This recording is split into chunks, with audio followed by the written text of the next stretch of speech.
C'est lundi, on vous retrouve avec beaucoup de plaisir. Je démarrais cette émission avec une information. Le saviez-vous? 84% de la population active habite dans les pays en développement. C'est énorme. Imaginez que d'ici 2040, il faudrait que l'Afrique produise 2 millions d'emplois par mois pour pouvoir absorber toute cette croissance. Voyez-vous, les enjeux sont énormes. C'est dire que les politiques doivent se mettre au travail et prime à l'efficacité et à la bonne gouvernance. Bonsoir à tous. Bonsoir Christelle. Bonsoir André. Comment va? Très bien. Un bon week-end? Excellent week-end. Et le tien? Oui, plutôt pas mal. Plutôt pas mal. Ça a été un peu de repos et puis visite à la famille. N'est-ce pas? À Abidjan et intérieur. Ben voilà. Daouda, bonsoir. Bonsoir Christelle, bonsoir André. Merci d'être là ce soir. Toujours là. Très en beauté ce soir, Daouda particulièrement. Non, comme je l'ai dit, je suis toujours là pour... C'est jamais. Faut qu'on t'arrache de ce là-bas. Non, tu sais pas bien toi. Élisée Voloube, bonsoir. Merci d'être là. Bonsoir Christelle, bonsoir André, bonsoir à toute la team et puis bonsoir chez vous. Alain Toussaint, bonsoir. Bonsoir Christelle. Très belle veste. Merci André. Oui, Alain. Toujours la cravate rouge. Ben oui. C'est vrai, et bizarrement, c'est vrai que... En puissance. Il est En très puissance, souvent avec la ouais. cravate rouge en présence d'Alain. L'homme d'État, Exactement. n'est-ce pas? Exactement. Edith, alors j'aime cette tenue. Merci beaucoup. C'est Le choix magnifique. du dressing. C'est bizarre, mais de plus en plus, j'ai l'impression que j'aime. Je Des me retrouve avec imprimés, des ouais. imprimés léopard. Léopard. Ouais. Parce qu'elles sont les griffes. Bel Exactement. ensemble aussi. Vous. Merci beaucoup. C'est Alain. magnifique. Merci beaucoup. C'est joli. Là, c'est le Sporting de Gagnoa, ça. Ah. Ça ressemble à la sec d'Abidjan, mon frère. Non, non, c'est La sec d'Abidjan. bleu Ça, nuit c'est avec une touche de jaune. Gagnoa. Voilà, en Ouais, tout je cas, sais que Gagnoa te manque, mais Bon, ça, c'est c'est de la Nice. sec. Je Même salue Sporting, même tous c'est lié à les ça. amis, voilà, supporters du Sporting de Gagnoa. Merci. Voilà, ce soir, je suis avec vous. On Bonsoir. a trouvé le moyen de parler du Sporting Club de Gagnoa dans cette émission. Mais bon. Écoutez, mesdames, messieurs, installons cette émission. Juste après, nous rentrerons dans le vif du sujet.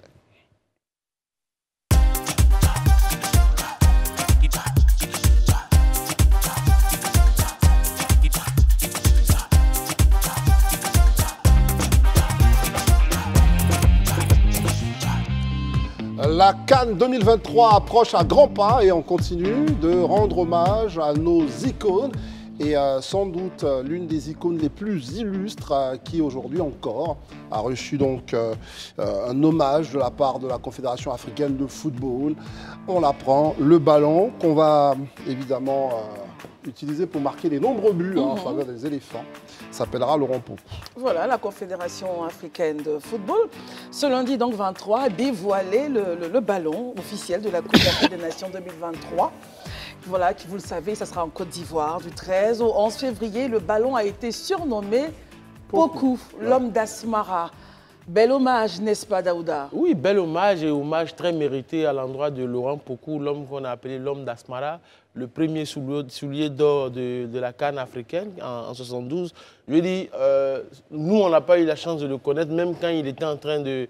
Même quand on l'a connu assez vieux en Côte d'Ivoire ici, il n'a pas été assez célébré pour ma part. Voilà, parce qu'on a vu qu'il y a eu maille à partie avec des policiers qui ne le connaissaient pas aussi. Mais après, l'État du Côte d'Ivoire, par le biais du ministère des Sports, a fait porter son nom au stade de San Pedro. Au-delà du stade de San Pedro, aujourd'hui, c'est le ballon officiel qui va abriter, qui va être joué par tous les footballeurs pendant cette CAN qui va abriter la Côte d'Ivoire, qui porte son nom. Franchement, c'est un hommage mérité pour l'homme d'Asmara. Hommage mérité, nous dit Daouda. Edith, vous dites, il fallait, pour celui, parce que vous avez dit le premier Soulier d'or. soulier d'or, mais c'est plutôt le recordman pendant quelques Des buts. buts. de buts. Vous vous dites aussi, c'est amplement mérité pour l'homme d'Asmara. Un juste hommage et franchement, j'étais agréablement surprise donc, ce matin de découvrir que le ballon officiel donc, de la CAN 2023 portait ce nom mythique de Pokou, donc de Laurent Pokou. Et c'est dans la droite ligne des choses depuis le début des préparatifs de la CAN 2023, au-delà donc de la nomination du stade de San Pedro au nom de cet illustre footballeur qui a marqué l'histoire du foot africain et ivoirien. Mais on a également eu lors de la cérémonie du tirage au sort officiel de la CAN, on a eu son fils qui a été choisi pour déposer donc, le trophée de la CAN pendant la cérémonie. Et franchement, ça m'a beaucoup marqué, ça m'a beaucoup plu. Et je pense qu'on n'est pas au bout de nos surprises dans cet élan d'hommage à cette personnalité. Très bien. Élisée? Oui, on dirait après le stade de San Pedro, le ballon baptisé du nom de Poku, je pense que c'est un juste hommage à quelqu'un qui a contribué à écrire les lettres de noblesse de la Coupe d'Afrique des Nations. Parce que ce record-là, il a fallu plusieurs CAN à Samuel Eto'o pour pouvoir égaler ce record. Je pense que Samuel Eto'o a dû jouer, je crois, 4 ou 5 CAN pour pouvoir égaler le record que lui, il a réalisé en une CAN. Donc vous imaginez un peu comment est-ce que... En 2 CAN. En 2 CAN, pardon, en 2 CAN, c'est vrai. La première, il a 8 et puis après, il a en 2 CAN. Donc vous imaginez un peu comment Laurent Pokou a marqué quand même de ses empreintes cette compétition-là, qui reste l'une des majeures du continent. Donc pour moi, ce que la CAF vient de faire, vraiment à saluer. C'est vrai que ce n'est pas toujours qu'on applaudit la CAF dans ses choix et dans ses décisions, mais pour une fois quand même, je pense que la CAF mérite d'être saluée. Je leur dis infiniment merci. Est-ce que pour vous, Alain Toussaint, cela change quelque chose pour un footballeur de jouer avec un ballon comme ça, notamment quand on est national? Vous pensez qu'il y aura quelque chose comme ça, ça va apporter un supplément d'âme? Bon, je ne sais pas si la symbolique motivera davantage les footballeurs de l'équipe nationale. Mais je vais rappeler simplement que Pokou est surtout le tout premier international ivoirien qui est allé jouer en Europe, notamment dans l'équipe de Rennes. À Rennes. Malheureusement, sa carrière a été contrariée par de nombreuses blessures et il n'a pas eu l'ascension qu'on aurait pu espérer.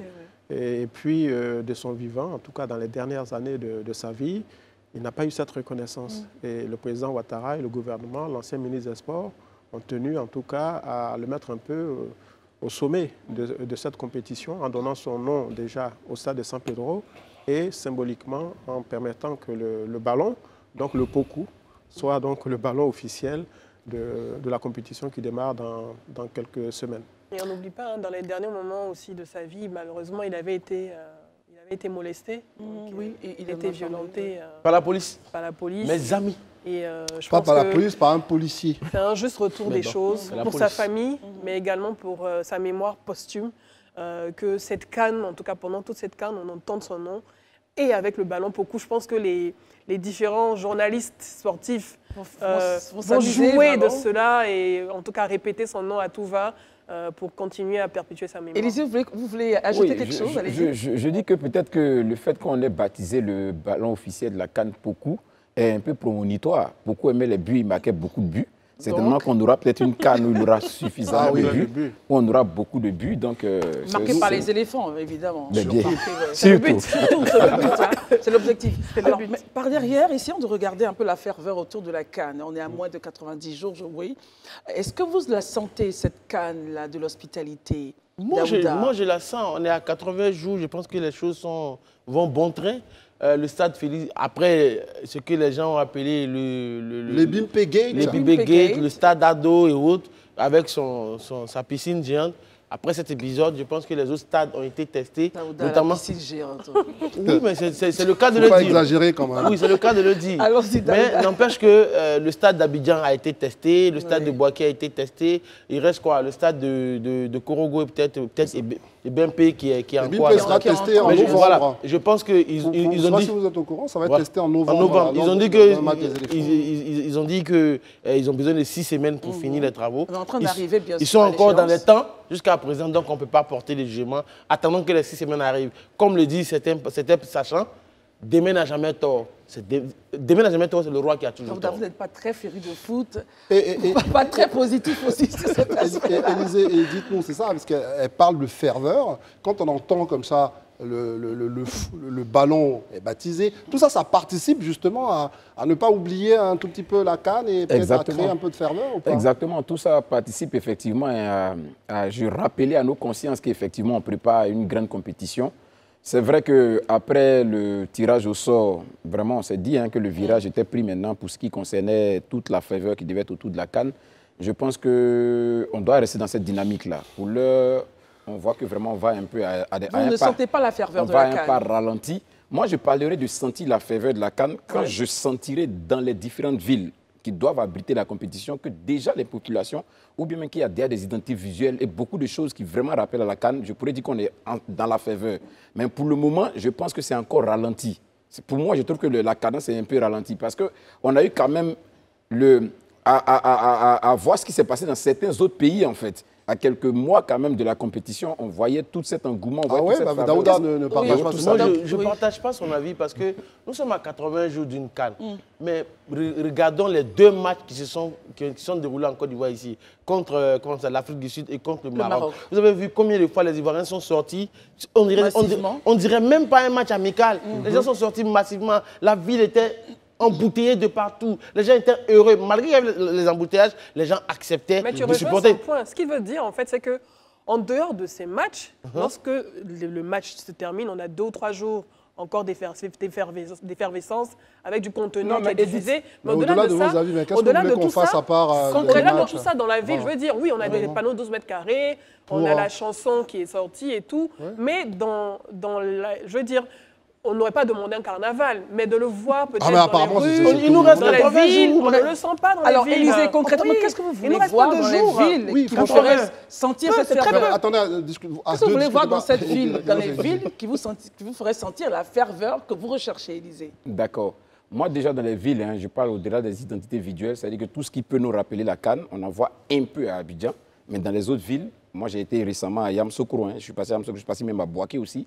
Je peux vous dire que ce n'est pas la grande influence en matière d'identité visuelle. Ça, je peux vous le dire et je le confirme. Même ceux qui sont dans la ville pourront vous le dire exactement. Mais en dehors de ça, l'effervescence, c'est-à-dire que l'organisation déjà dans les villes, comment on reçoit les équipes, qui sont ceux qui... La mobilisation en interne, au niveau même des structures, je dis communales, comment on s'organise par rapport à ça? On ne sent pas justement. Je me dis que c'est maintenant là qu'on doit pouvoir commencer à faire tout ça. On ne va pas faire après dans la précipitation en fait. Alors, Alain Toussaint, il dit comment on fait tout ça en interne. Mais Élisée aimerait savoir qu'il y a des réunions, enfin, est-ce que ça bouge? Peut-être, pourquoi pas un carnaval avec des gens avec le drapeau orange, blanc, vert dans les rues, crier oui, les éléphants, enfin, même n'exagérons pas. Des espaces de foot avec des lots à gagner. Avec le drapeau et tout ça. À l'aéroport. Attendez, s'il vous plaît, réaction? les uns après les autres. Je partage l'avis de... Oui, bien sûr. Mais tout cela, c'est aussi dû au retard à l'allumage. On a eu quand même quasiment 1 an et demi de bataille autour du COCAN. Et donc, les équipes qui étaient mises en place n'ont pas pu véritablement travailler. Et je crois que le travail a dû commencer depuis la signature du décret en juin de l'année dernière, 2022, par le Premier ministre. Mais effectivement, on ne sent pas l'effervescence, on ne sent pas que le pays doit accueillir une compétition. C'est vrai, il y a eu 2 matchs amicaux avec des supporters pleins dans le stade, mais ça ne change pas. Voilà, parce que l'enjeu principal, c'est la mobilisation. Est-ce qu'il y aura du monde dans les stades? À Korogo, à Bouaké, à San Pedro, comment est-ce qu'on fait pour impliquer les communautés des pays CEDEAO notamment, et peut-être même ceux qui sont en dehors de la CEDEAO, ceux qui peuvent venir supporter leur pays d'origine et autres. Donc je pense qu'il faut peut-être être un peu plus agressif au niveau de la communication. Il faut être un peu plus agressif, nous conseille Toussaint Alain. Il ne faut peut-être pas aller jusqu'à organiser un festival comme dit Élisée, mais en tous les cas, il faut qu'on sente les choses dans nos différentes... Un carnaval. Un carnaval, voilà. Oui. Pardon, un carnaval. Des espaces de jeu. Voilà, des espaces de jeu. Très bien, c'était donc notre sujet sur la CAN avec le baptême de ce ballon.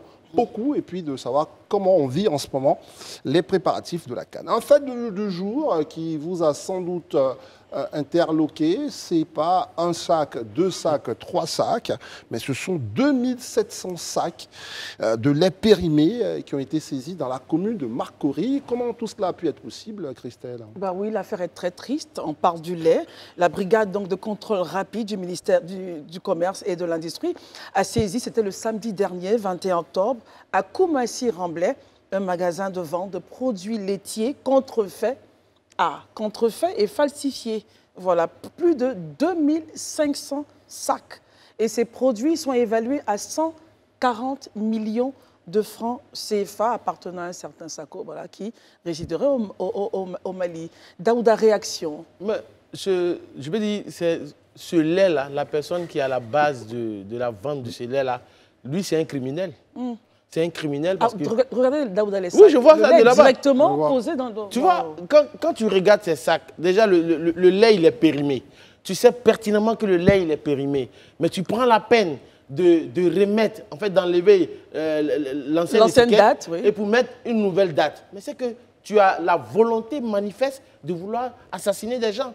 Ce n'est ni plus ni moins qu'un crime qu'il a organisé. Et ce gars, en fait, on ne doit pas seulement rester qu'au civil, on doit aller jusqu'au pénal parce qu'on parle de 5 ans, 6 ans. Mais lui, il doit faire 20 ans de prison parce que c'est un meurtre collectif qu'il est en train d'organiser. C'est vrai, le mot Il faut est fort, préciser mais c'est un meurtre qu'une collectif. partie de cela a déjà été vendue. C'est abusé. Très bien. C'est abusé. Alain Toussaint, quand vous entendez Daouda, Oui. c'est vrai que tout le monde est un tout petit peu interloqué, choqué par cette découverte, mais maintenant vous dites que la police travaille plutôt bien ou comment Oui, la vous police aussi à travaille être- plutôt bien, mais ça, c'est le résultat de ce que j'appellerais la criminalité transnationale. Comment ces produits ont pu entrer en Côte d'Ivoire. Maintenant, il me semble qu'il y a des numéros sur un certain nombre de sacs. Donc la police devrait normalement rapidement remonter la filière pour savoir qui est le propriétaire de ce stock qui a été remis en marché alors que la date De péremption. voilà, le était propriétaire, il est atteinte. connu. Hein, Ah, non, ça c'est le propriétaire présumé. C'est Présumé, lui ouais. qui est peut-être le propriétaire du hangar où on a trouvé cette marchandise-là. Mais c'est quand même source d'inquiétude parce qu'il est récurrent ces dernières semaines d'observer que la police opère des saisies de produits de grande consommation et qui très souvent sont touchés justement par des dates de péremption, trafic illicite, etc. Et effectivement, il faut appeler à la vigilance de la population et un peu au civisme des citoyens. On peut gagner de l'argent, mais peut-être en travaillant de la façon la plus honnête possible aussi. Voilà, donc moi je pense qu'on peut remonter la filière là, pour savoir qui est le propriétaire de cette cargaison qui a atterri à Koumassi. Élisée, du moins, sur ce dossier, il faut quand même saluer l'action des populations parce que ça a été sur un acte de dénonciation. C'est ça. Ça a été sur une dénonciation anonyme, en fait, que la BC a fait cette descente-là et a pu se rendre compte de tout ce qui est je dirais, de cet entrepôt malsain-là. Donc moi, je voudrais en tout cas saluer l'attitude de ces citoyens-là qui ont encore cette conscience citoyenne de savoir qu'il faut combattre tout ce qui est illégal, notamment ces denrées alimentaires qui peuvent se retrouver dans nos assiettes à n'importe quel moment, on ne sait pas. Ouais. On peut, voilà, ça peut se retrouver dans l'assiette de même surtout pas si que c'est pas certains nous ont directement. déjà été vendus. Voilà, mais soit un parent, soit un frère. Il arrive parfois, on dit que quelqu'un a eu des maux ou des douleurs abdominales, on arrive à l'hôpital, la personne est décédée. Souvent, ça reste sans suite, mais c'est souvent, voici la cause, la raison. Parfois, consommer des choses comme ça qui ne sont pas des gens qui mettent ça sur le marché, je pense que c'est important. C'est le lieu aussi peut-être d'attirer l'attention des populations sur la nécessité d'utiliser les outils que les pouvoirs publics mettent à notre disposition.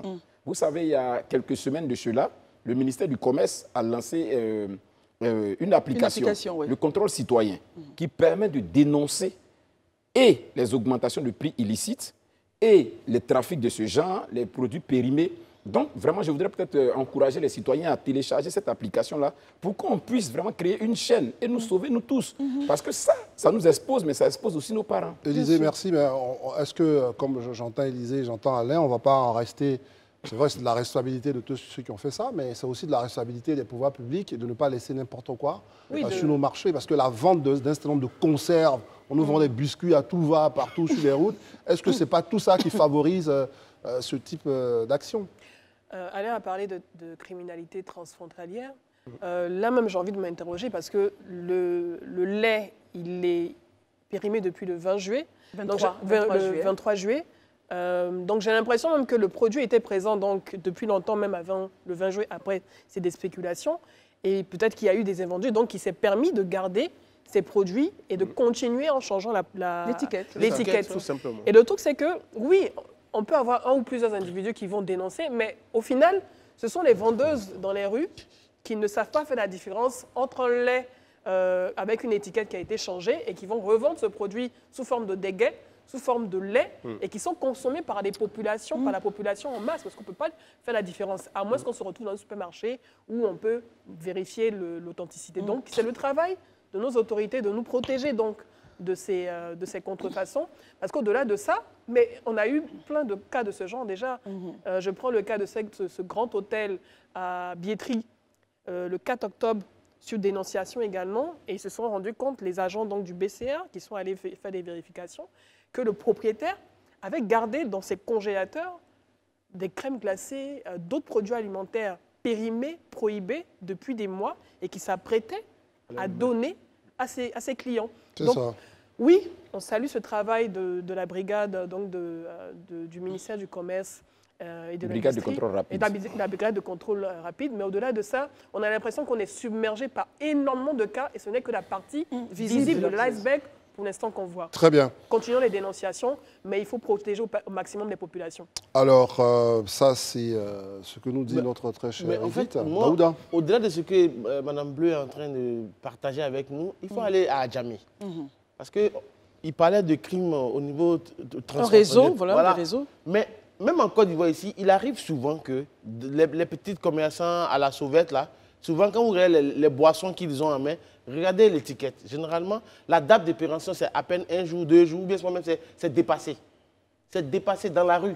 Donc ça veut dire que certaines grandes surfaces, comme on est toujours dans la spéculation, certaines grandes surfaces qui n'arrivent peut-être pas à écouler, vont le donner aux vendeurs à la sauvette. Et finalement, ceux qui sont dans les baka, dans les waworo, ils achètent en passant. Mais souvent, c'est des produits qui sont périmés. Donc, il faut faire attention.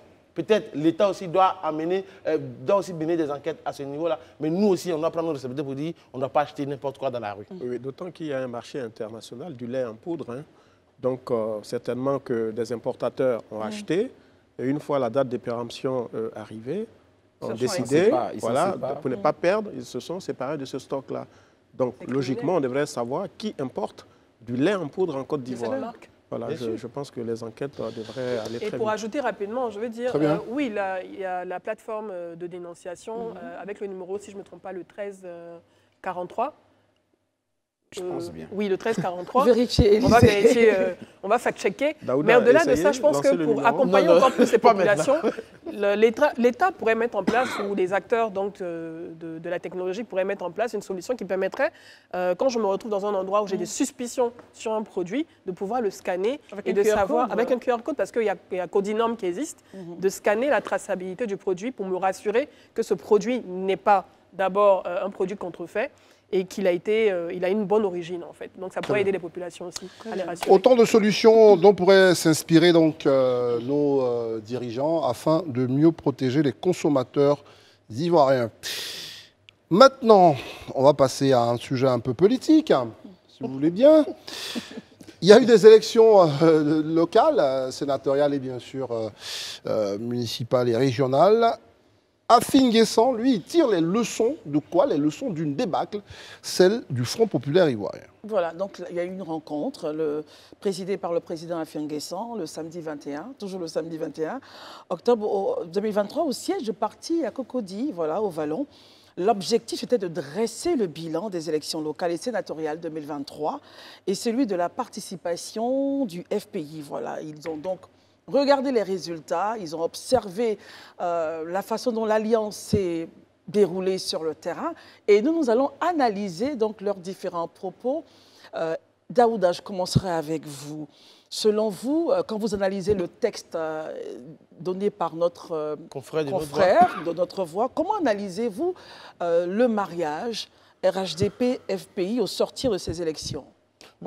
À l'analyse des faits et de ce que le président du FPI lui-même il a dit, j'avoue que le partenariat FPI-RHDP, les résultats sont mitigés. Parce que dans certaines régions, ça s'est bien passé, notamment à Abobo avec Kandia, où il y a eu la proportionnelle, avec, dans le Gontougou avec le ministre Adjoumani, ça s'est bien passé, avec le ministre Amédée Kouakou, ça s'est bien passé. Mais par contre, ça s'est très mal passé pour le président lui-même au niveau du Morodou et à Bongouanou, puisqu'il a largement perdu face à une Aka Véronique qui a pris pratiquement 61% des voix.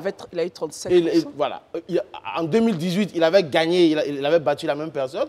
Donc finalement, c'est à se demander, est-ce qu'il n'aurait pas été mieux pour le président Pascal Afin Guessan d'aller seul à ces élections? Parce qu'il est parti en partenariat, en griffe alliance avec le RHDP, mais finalement, de ce qui ressort de l'analyse, finalement, est-ce que le RHDP n'a pas travaillé contre le FPI au niveau de Bongouanou? Très bien. Déjà qu'il y avait de l'eau dans le gaz dès l'entame du partenariat.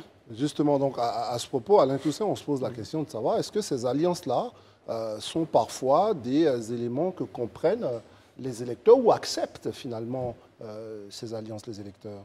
Bon, à l'analyse des résultats, on peut clairement dire que la greffe du FPI qu'a tenté le président Ouattara n'a pas totalement pris. C'est vrai qu'il y a eu quelques résultats à Yopougon, à Bobo et puis au niveau régional dans un certain nombre de conseils régionaux.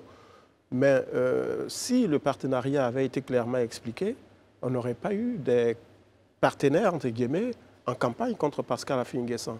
Or, c'est ce qui s'est produit, semble-t-il, dans le Moronou, où on a des membres du RHDP présents sur la liste donc, du partenaire du FPI, mais qui, dans le même temps, faisaient campagne contre lui. Et il faut aussi rappeler que dans cette région, il y avait une sorte de candidature séparée. Donc les partenaires, voilà, ils ne sont pas allés, comme on dit, en alliance dans les 6 municipalités, voilà, dans les 6 communes de la région. Donc moi, je pense qu'il y a eu un déficit d'information. Et puis, le FPI a aussi sans doute sous-estimé la capacité de rejet dont il fait peut-être l'objet auprès des militants du RHDP. Parce qu'il ne faut pas non plus que l'arbre cache la forêt. Certes, il y a eu des succès dans certaines communes, dans certaines régions, mais est-ce que le partenariat tel que voulu par le président Ouattara et par le chef du FPI est accepté et compris par les militants de base du RHDP? Parce qu'au final, ce sont eux qui votent. Et il semble qu'il y a un fort rejet de ce partenariat et il faudrait rapidement, sans doute, remettre les choses sur la table et rediscuter des contours de ce partenariat. Alors Alain Toussaint, je reste avec vous. On revient sur 2 points. Vous avez dit, est-ce que le partenariat a été clairement expliqué? Vous allez donc nous donner des détails. Et ensuite, vous avez dit, il y a un profond rejet. C'est assez fort quand même. Oui. Sur quoi vous vous basez pour énoncer ces 2 points? Ben, rien qu'à braquer les projecteurs sur le Moronou, on voit clairement que les militants du RHDP n'acceptent pas ou n'ont pas accepté cette décision politique.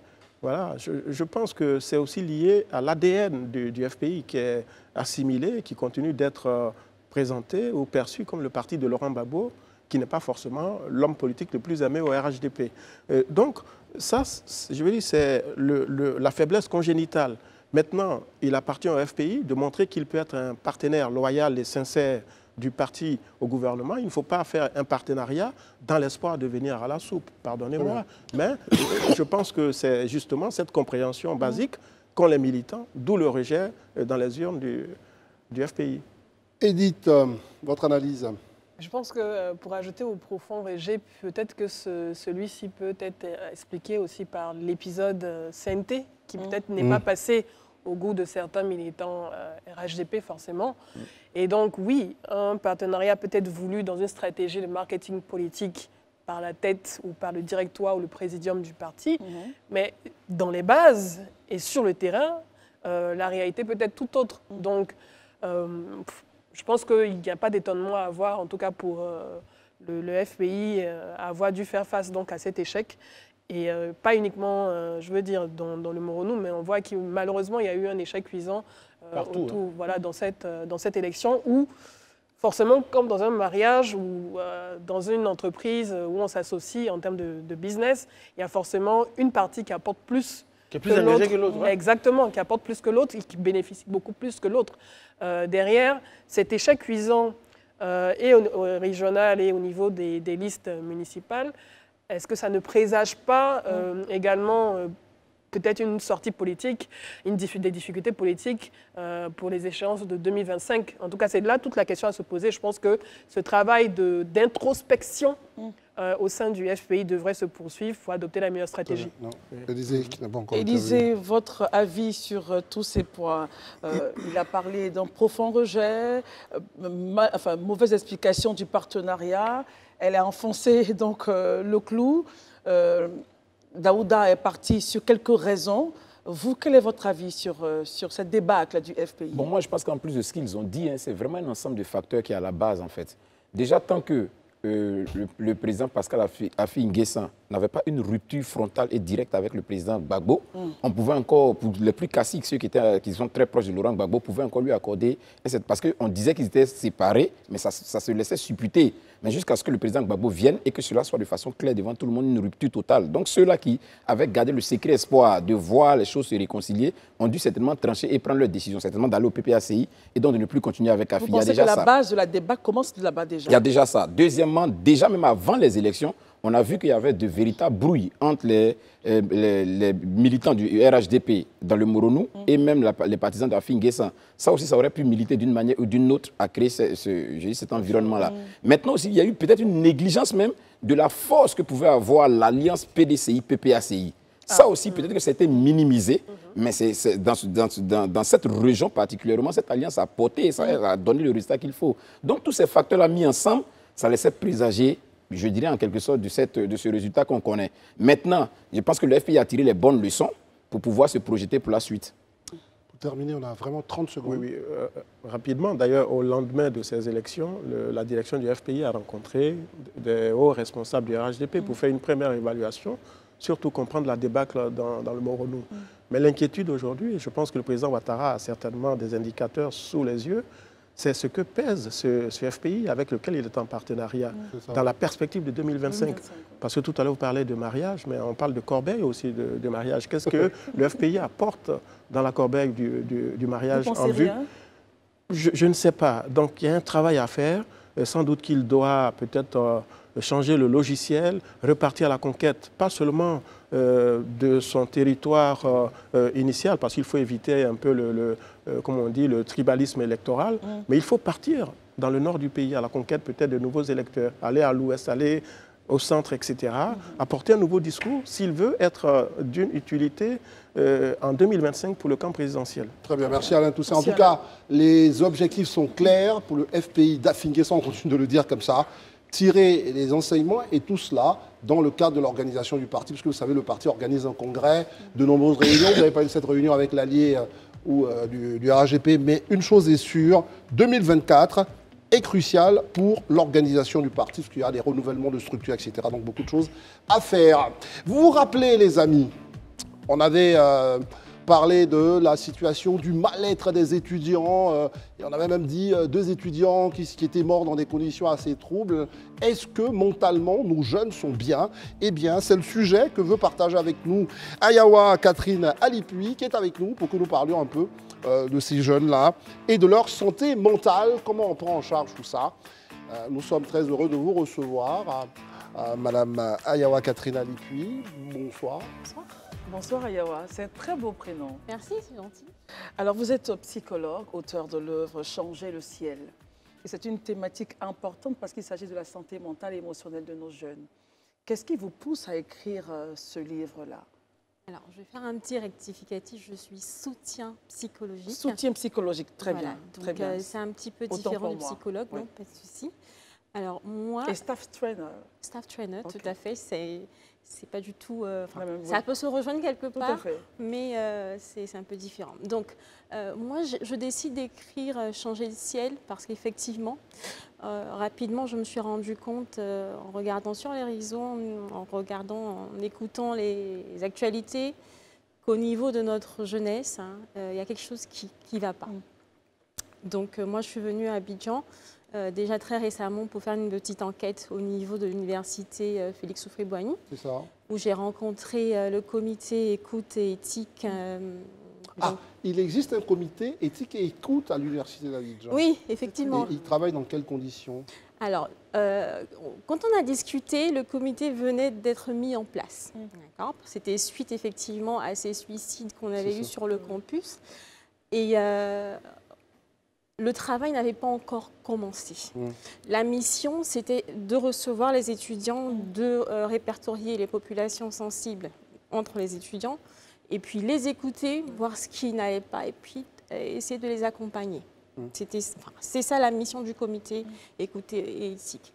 Donc, j'ai discuté avec certains étudiants, et j'ai observé certains étudiants qui dormaient dans les amphithéâtres, qui avaient leurs affaires, les bagages et tout dans les amphithéâtres. Mais c'était des étudiants qui avaient du mal à mettre des mots sur leur état.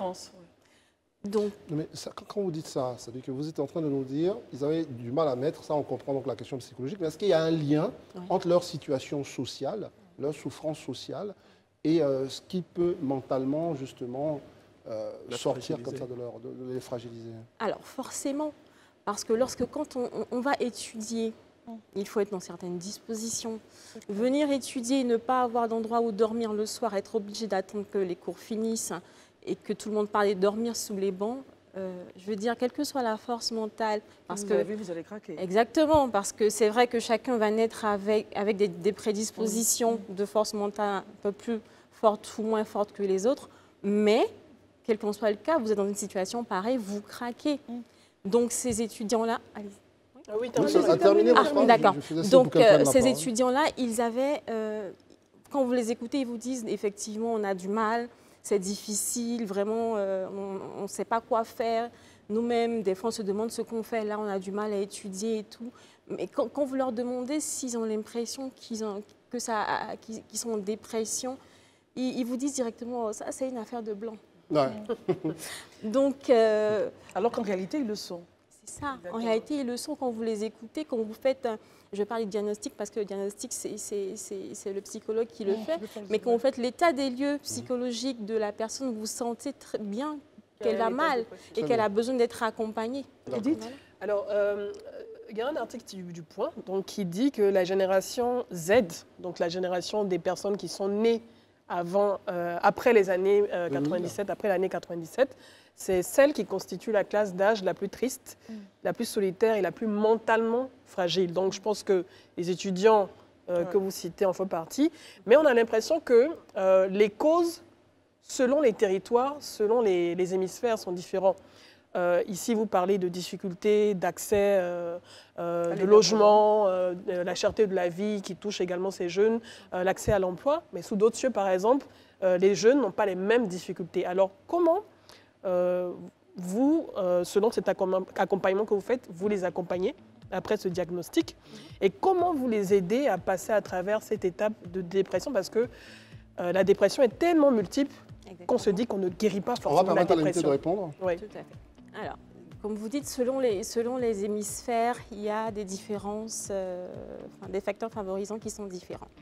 Là, j'ai parlé des étudiants, effectivement, mais on pourrait parler aussi de l'impact des réseaux sociaux sur les jeunes même qui ne sont pas... Enfin, on ne va pas parler des universitaires.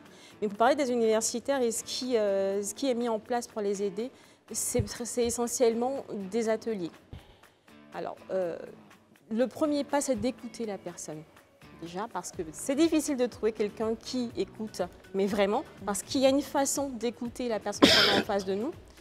Parce que vous avez des personnes qui vous disent « venez, on va vous écouter », mais quand elles ne sont pas formées pour accompagner, quand l'étudiant va poser un problème, une problématique, la réponse, ne serait-ce que physique, ne serait-ce que du visage de la personne qu'elle a en face de lui, va le bloquer et que ça va faire qu'il ne va pas pouvoir aller au bout. donc avoir une écoute active. en fait. Exactement, une écoute active. Donc, c'est déjà d'écouter activement l'étudiant, de regarder ses points de stress, de travailler avec lui sur ses points de stress, de trouver des solutions. Donc, c'est à ce niveau-là que moi, mon association va intervenir. Voilà, pour trouver des solutions pour accompagner ces étudiants-là. Très bien. Voilà. Très bien. Alors, donc, l'association va intervenir, ainsi que le bouquin que vous avez écrit, « Changer de ciel ». Et c'est un manuel de découverte qui va vraiment, il faut que les jeunes y aillent le découvrir, qui va nous entraîner, comme vous le dites, dans une sorte de voyage émotionnel, permettre justement aux jeunes de se reconnecter. C'est vrai que vous arrivez à un moment où on n'a pas beaucoup de temps, nous sommes pris par des impératifs publicitaires. Une chose est sûre, on vous a permis de parler un peu à nos concitoyens et de savoir que vous travaillez justement à régler un peu les choses qui se passent dans leur tête. Ça a été un plaisir pour moi. Je vous remercie. Merci beaucoup, Christelle. Ouais, merci beaucoup Ayawa. Tellement de choses à dire, mais comme il a Oui. dit, pas le temps. Voilà, J'espère merci. à bientôt. Je vous laisse quand même une copie C'est du livre gentil. Merci pour un de beaucoup. vos jeunes. Merci. Ça pourrait peut-être aider. Oui, ça pourrait Merci. aider. Merci. Et en espérant que voilà, le CROU également prendra toutes les mesures pour loger ceux qui ne sont pas logés, qui habitent dans les amphis. C'est Et pas, que l'État ferait en sorte aussi Voilà. que certains puissent manger à leur faim. c'est pas très normal tout ça. Bon, et on se retrouve tout à l'heure. Voilà que nous sommes de retour pour la deuxième partie de cette émission. Merci de nous rejoindre, merci de nous accorder votre confiance. En cette journée qui s'est un tout petit peu rafraîchie, vous en êtes bien rendu compte, une fraîcheur ramenée par la pluie. Donc de un ce peu de lundi. chaud, tu vois. Ouais, faut voir. Ils ont tous des boissons chaudes dans leur dans leur mug. Quelques-uns, des boissons. Quelques-uns, enfin, il y a toujours des privilégiés, vous savez comment ça se passe. Oui, puisque quand on parle de privilégiés, Ouais. est-ce que c'est le cas de notre invité? Justement. Il fait partie justement de la mouvance présidentielle, en tous les cas, c'est ce qu'il réclame. Et pourtant, chaque fois qu'il y a eu, permettez-moi l'expression, une sorte de partage du gâteau, il était plutôt un peu loin. Alors, qu'en est-il? Il affirme son soutien, mais bon, faut-il qu'on en parle ce soir? Bah et dans oui. quel terme? On doit en parler, c'est très important. Monsieur Yaya Fofana, président du MFA, bonsoir. Bonsoir. Alors, vous avez, il y a eu donc un article, voilà, où vous avez souhaité être associé à la politique ivoirienne, voilà, et aux instances gouvernementales du pays. C'est ça. Mais Parce pourquoi on que, peut faire une voilà, telle demande? Une telle demande parce que l'homme est oublié, voilà, simplement, à chaque fois qu'il y a quelque chose qui se passe au niveau du gouvernement, ben, on ne pense pas à lui. Et vous réaffirmez votre soutien au nouveau gouvernement et vous demeurez quand même attaché à la grande maison RHDP. Je rappelle que le MFA fait partie du RHDP, mais vous êtes le plus grand oublié dans cette histoire. Tout à fait. Nous sommes le plus grand oublié puisque nous sommes membres fondateurs du RHDP depuis la création jusqu'à ce jour. Alors, Monsieur Fofana, comment vous appréciez, parce qu'on en a parlé tout à l'heure, donc on a essayé d'analyser un peu la défaite du FPI d'Afin Guessan. Comment vous appréciez donc le partenariat qu'il y a eu pendant ces élections entre le RHDP, donc un choix fait par le RHDP de s'associer au FPI? Est-ce que finalement, ce n'est pas un désaveu pour la MFA, Non, c'est qui est pas membre fondateur du RHDP? Ce n'est pas un désaveu puisqu'il y a pas longtemps, il y a un moment de cela, le RHDP aussi avait tendu la main à certains partis politiques tels que l'UPC, le LUDER et le PIT. Et donc, le RHDP reste ce parti qui reste ouvert pour vraiment réconcilier véritablement les Ivoiriens. Et donc, c'est un parti qui était là, sur lequel nous avions travaillé depuis 2005 à Paris. On ne sommes pas fermés. Et c'est pour cela, aujourd'hui, nous avions gagné plusieurs élections. Et comme vous le saviez, la Côte d'Ivoire, c'est un pays avec le projet qui est là, la Côte d'Ivoire, le projet solidaire. Il faut qu'on associe tous les partis politiques qui sont parties prenantes aussi pour vraiment le développement du pays. Alain, réaction. Monsieur le Président, j'aime beaucoup votre capacité de résilience. Oui. Parce que, en dépit des nombreuses éjections, rejets, nombreux rejets dont vous êtes l'objet, vous persistez, vous signez, vous êtes membre du RHDP. Oui. On n'a pas le sentiment que ce partenaire, il faut l'appeler un partenaire, c'est un partenaire pour vous? Voilà, ce n'est pas un partenaire, nous sommes fondateurs. Nous ne sommes pas dans un partenariat. On a donc le sentiment que donc ce partenaire, la fondation, voilà, ce cofondateur ne vous reconnaît plus la capacité de lui apporter quelque chose. Vous allez répondre, mais l'autre question aussi, c'est ne payez-vous pas le prix de la trahison au président originel du MFA, Anaki Kobena? Bon, vous saviez, quand Anaki n'était plus président du MFA, ce n'était pas moi qui suis là. Il y a un certain Moutaï qui est passé avant moi. Et après, il y a Chaka Ouattara qui était dans le gouvernement. Et après, il y a Chaka Ouattara qui est passé. Moi, je suis le troisième président après Anaki Kobena. Et donc, c'est une continuité. Et moi, quand j'ai accédé à la présidence du MFA, les militants m'ont demandé de rester au RHDP. Ils disent qu'on ne peut pas aller nulle part si ce n'est pas au RHDP. Donc, pour moi, personnellement, je n'ai pas trahi Anaki. Anaki demeure mon père et c'est mon formateur. Et donc, je profite de votre antenne même pour le saluer. D'accord. Monsieur Yaya, moi, je suis un peu inquiet. Oui. En 2022, la même requête que vous venez de formuler avait été déjà formulée. Je pense qu'Alain, tout à l'heure, parlait de cela. Vous êtes rejeté. Quand on partage le gâteau, vous n'êtes jamais là. Et même quand vous êtes là, vous n'en recevez pas. Est-ce qu'il n'est pas temps d'aller créer votre village, de vous mettre au travail pour prendre le pouvoir d'État, au lieu de toujours chercher à parasiter le RHDP? Nous parlons d'une nation, nous ne parlons pas des villages. Nous parlons de bâtir une nation. C'est une image, en fait. C'est une image. Voilà. L'image que je donne, c'est de dire... Je suis en train de répondre, laissez-moi répondre. Puisque en parlant des villages, quand on parle des rassemblements, des outils pour la démocratie et pour la paix, ça veut dire que nous avons désiré de nous mettre ensemble. Et nous ne devions pas aller en rang dispersé. Et nous avions décidé d'aller ensemble pour la conquête du pouvoir qui a permis à ce qu'une personnalité soit élue et réélue, la personne de... Mais aujourd'hui, on ne veut pas de vous. Tu l'as déjà dit, s'il te plaît. Alors, qu'est-ce que vous faites? Oui. On a eu les élections locales début septembre. Oui. Sur combien de listes figuriez-vous? Mais nous sommes partis en rang, comme je vous dis, en rang serré en RHDP. Nous avions déposé nos candidatures à la candidature. Mais comment vous voulez qu'on puisse parler? Oui, mais est-ce que des membres de votre parti étaient sur des listes conduites par des leaders du RHDP? Tout à fait. Moi-même, j'ai demandé à ce qu'on vote les listes RHDP. Et figurez-vous, l'ancien président du MFA, le président Chaka Ouattara, est allé en candidature indépendante. Il a été sanctionné.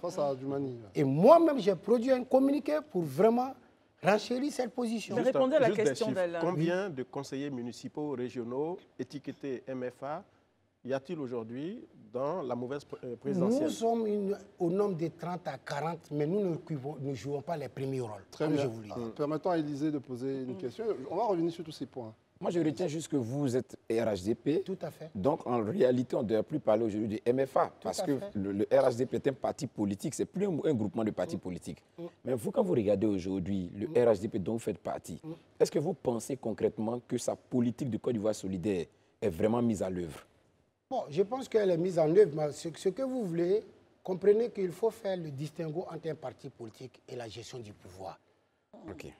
Moi, je vous dis, un parti politique met au cours d'un congrès et se dissout au cours d'un autre congrès.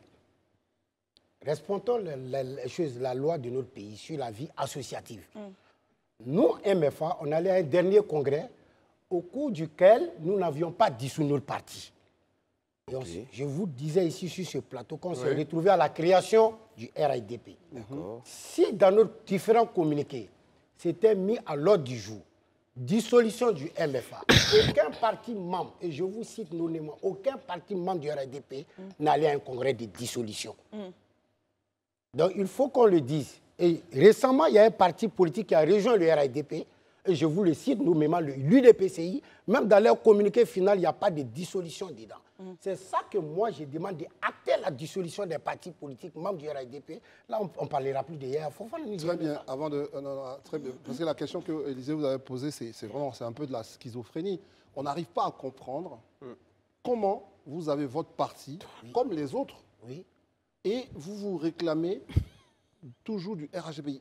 En fait, il y a un problème de compréhension même pour les téléspectateurs.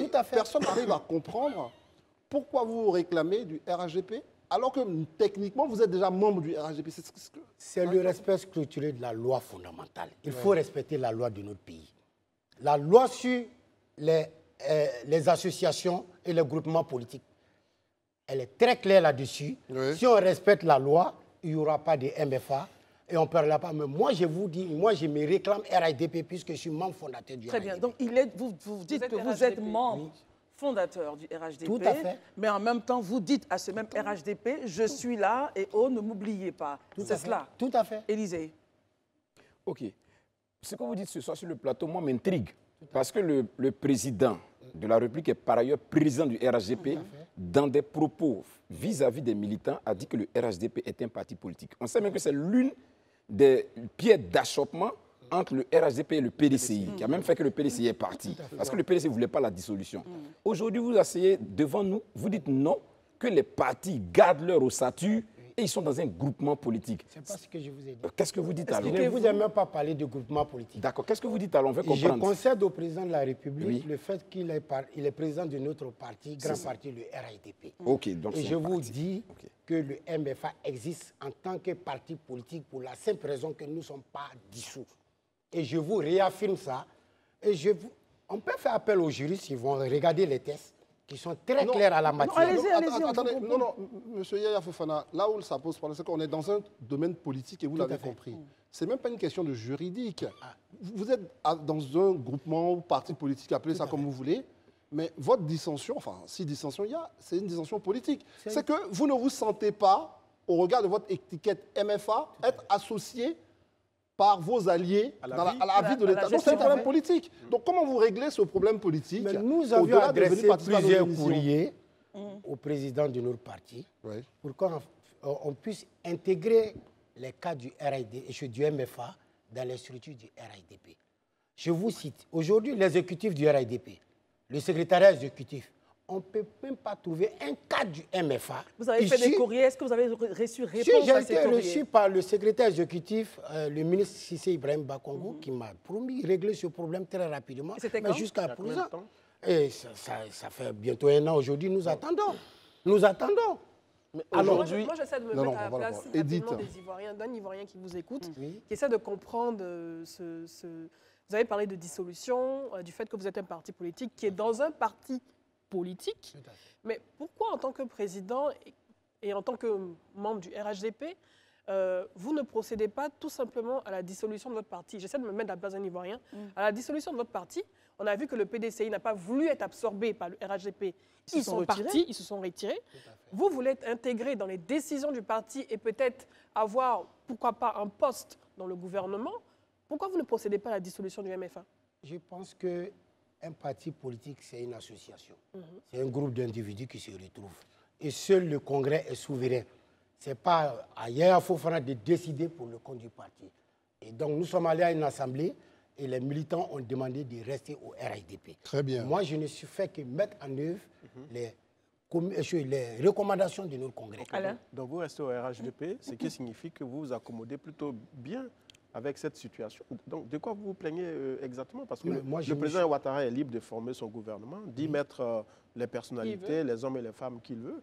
Oui. Si vous n'êtes pas impliqué dans la vie de la nation au niveau du gouvernement et que vous ne vous sentez pas à l'aise avec cette situation, pourquoi ne prenez-vous pas l'initiative de partir sur d'autres terrains avec votre organisation politique? Je me sens MFA, je me sens RHDP. C'est pour cela, dans le dernier communiqué, ça a été bien mentionné.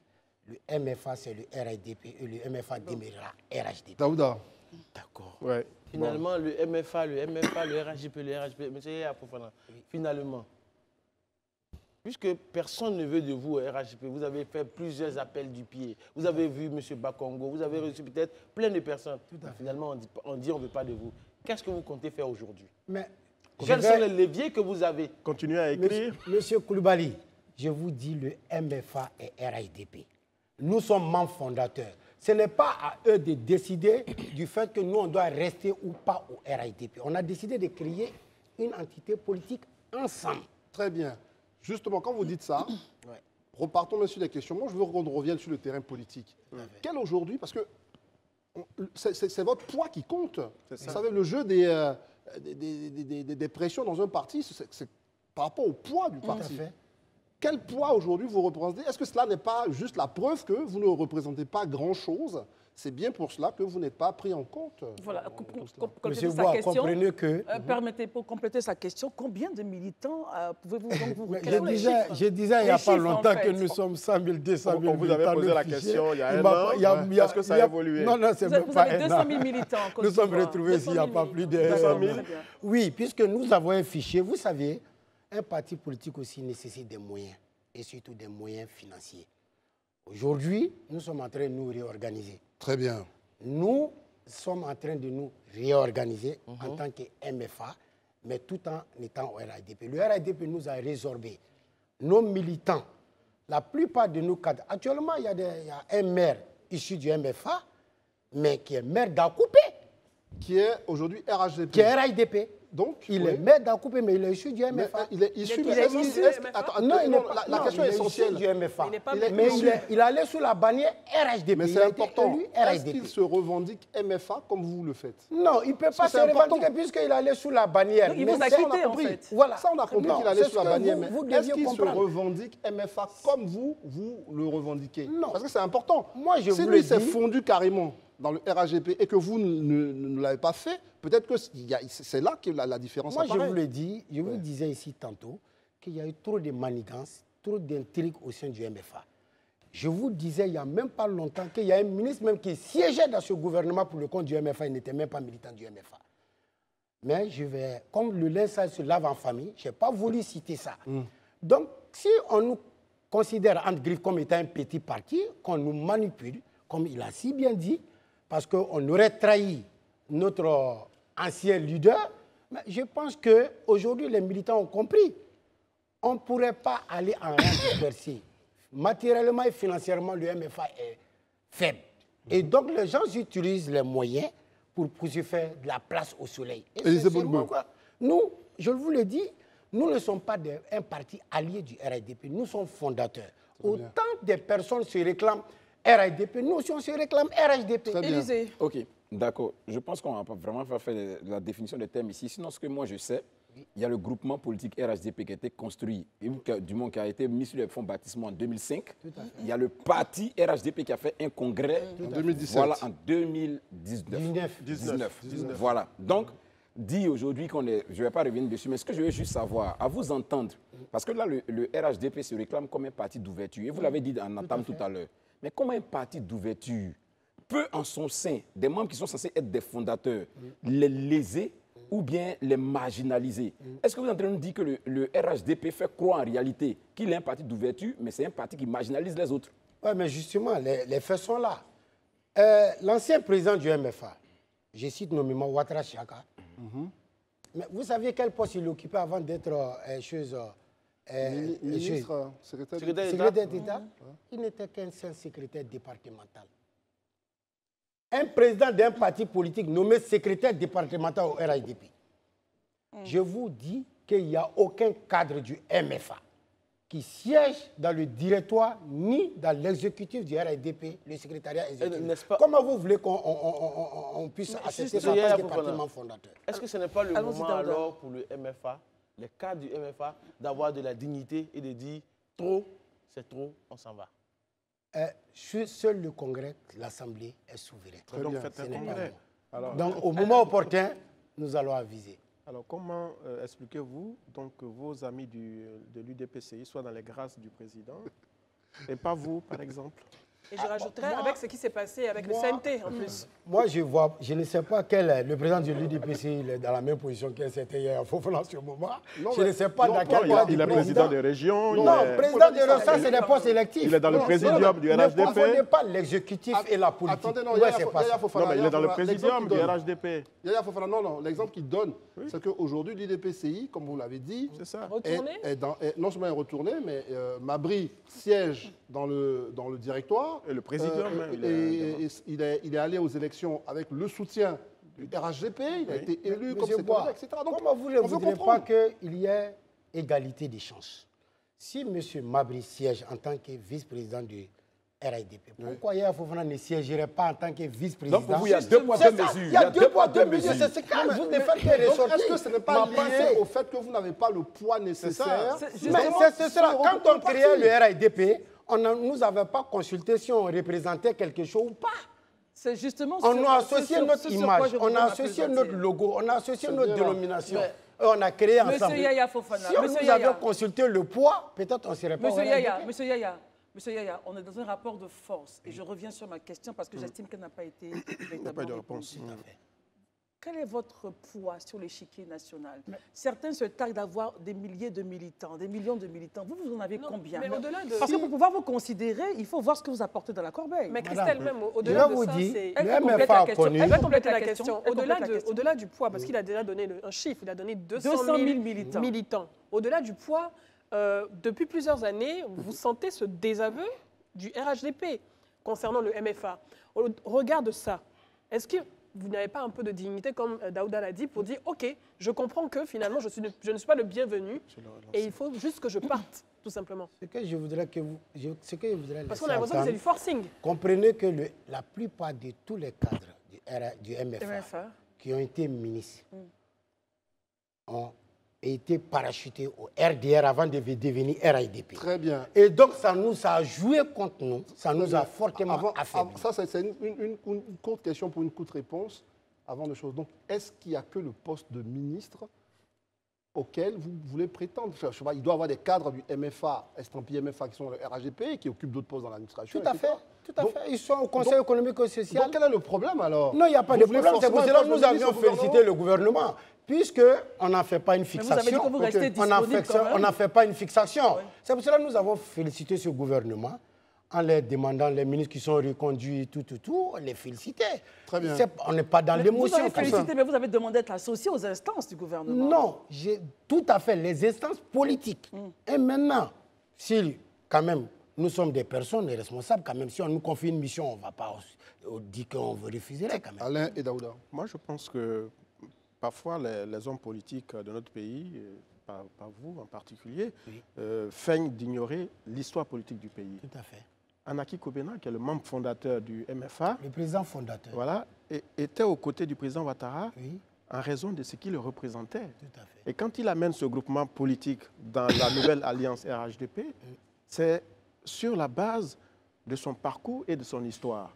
C'est un membre de la gauche, il était avec Laurent Gbagbo, Zadi Zaourou et un certain nombre de personnalités. Et c'est ce que le président Ouattara est allé chercher en 2010.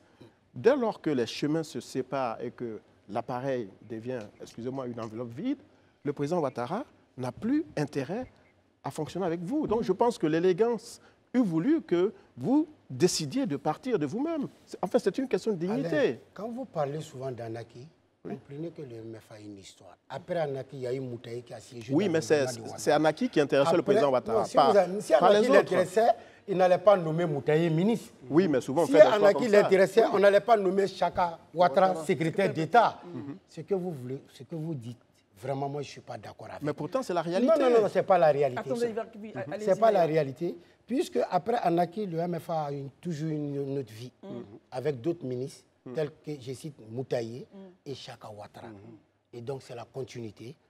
Nous avions raffermi nos liens au sein du MFA. Je vous disais tantôt, il y a des ministres qui sont passés par le MFA pour devenir ministre. Légré Philippe, Joël Nguessan, Hamza Bamba. Mais c'est tous des cadres du MFA. Mais à l'origine, il y avait Anaki. mais à ce moment, c'est Anaki qui a proposé Hamza Bamba en bien tant sûr. que ministre. Oui. C'est Anaki aussi qui a proposé Légré Philippe. Mais ils sont allés où? C'est individuel. Mais pourquoi ils sont allés? Ils sont au RHDP. Mais c'est des Ils ambitions. sont allés. Ils ne sont Ben pas voilà. allés au RAIDP d'abord. Ils étaient d'abord allés à une formation politique appelée RDR avant de se retrouver tous. C'est pour cela que c'est la même famille. Ce que je voudrais vous dire, ce que je voudrais que vous compreniez, je vous dis que tant que le MFA n'est pas associé à la vie du RAIDP, on va toujours réclamer. C'est notre droit. Daouda, une Daouda. dernière question pour terminer. Donc finalement, tant que vous n'êtes pas associé, vous allez passer tout votre temps Ouais, mais en train d'écrire. Mais pourquoi vous ne faites pas comme le président de l'UDPCI? Pour rappel, lorsqu'il parlait de partenariat ou d'alliance, si vous vous rappelez, lors du retour de Mabry Touakeuse, le président a été clair avec lui. Il a dit l'UDPCI est membre fondateur, donc on ne peut pas avoir d'alliance. Soit vous vous fondez dans le RHDP, soit vous ne le faites pas. Or, vous, dans votre cas, vous ne le faites pas. Chaque parti politique a sa ligne politique. Ah oui, mais bon. Donc, Et vous nous allez défendons subir notre les ligne désirata du politique parti au pouvoir. en complicité avec tous nos militants. Nous défendons notre politique. Moi, je suis là seulement étant un porte-parole pour la défense de cette ligne politique. Yaya Ouattara, face à la caméra. Yaya Fofana. Yaya Fofana, face à la caméra, dernier mot. Qu'est-ce que vous voulez concrètement que le président du RHDP, président de la République de Côte d'Ivoire, fasse pour vous? Qu'on vous emmène, qu'on vous nomme, avez la caméra. qu'on vous nomme au gouvernement, qu'on vous crée un poste, ou qu'on vous envoie au Conseil économique et social? Qu'est-ce que vous voulez? Non, c'est pour rassurer nos militants. Parce qu'un ouvrier mérite son salaire. Donc, nous avions travaillé pour le compte du RAIDP depuis longtemps. Nous sommes des hommes aussi des missions et des valeurs quand même. Si le président de la République estime que parmi les cas du MFA, même Yaya Fofana, qu'il peut confier une responsabilité, mais nous allons toujours prendre. Très Voilà. bien. Donc C'est vous que- attendez une nomination du Mais président. on attend une nomination. Et après, d'abord. vous allez aller au dites-le. RHDP comme les autres, les grés. Non, mais ils sont au RHDP. chacun- Non, mais ils sont déjà au RAIDP. On retient, voilà. on retient, André, Ils sont déjà au RAIDP. André, on retient que M. Yaya Fofana, président du MFA, dit ce soir qu'il attend une nomination Tout à fait. pour le compte du MFA qui rassurera un peu plus les militants, Militants. les 200 000 militants, n'est-ce pas? C'est cela. Très Une bien. chose est sûre, On a Sa le district contribution, d'Abidjan qui n'est pas voilà. encore pourvu, peut-être. on nous sait voulons, jamais. Monsieur Yaya Fofana, nous voulons vous remercier vraiment d'accepter de venir débattre et de nous éclairer parce qu'effectivement, sur cette affaire, On il y a comprenait encore, pas je ne vais bien, pas ouais. dire il y a des zones d'ombre, mais nous ne comprenons pas beaucoup de choses. Et vraiment, merci de vous prêter au jeu, de nous expliquer vraiment votre posture dans le RHDP.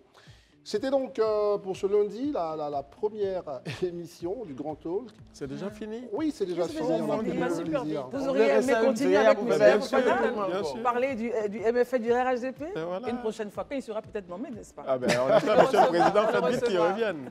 Avec D'accord. bonheur. Mais en tout cas, merci à tous. Merci d'être venu, Monsieur Yaya. C'était un Merci. plaisir Merci, d'échanger avec madame. vous. Merci à vous. Edith, merci et à demain. Merci Christelle et Alain. merci à tous. Merci beaucoup. Merci. Daouda, Merci et à demain. Élisée Beloubeux, André. Merci Christelle. Merci. À demain. À vous également. Merci en disant également un grand merci aux équipes rédactionnelles, Maï, Rassis, aux équipes techniques, Eliane Lago, et à toutes les équipes, voilà, les techniciens qui ont travaillé d'arrache-pied. Voilà. Carole, voilà, Eliane était en congé. Merci à tous et on se retrouve demain pour une autre édition du Grand Temps. Ne décrochez surtout pas de Live TV parce que juste après, c'est Maquisard. Maquisard. À demain.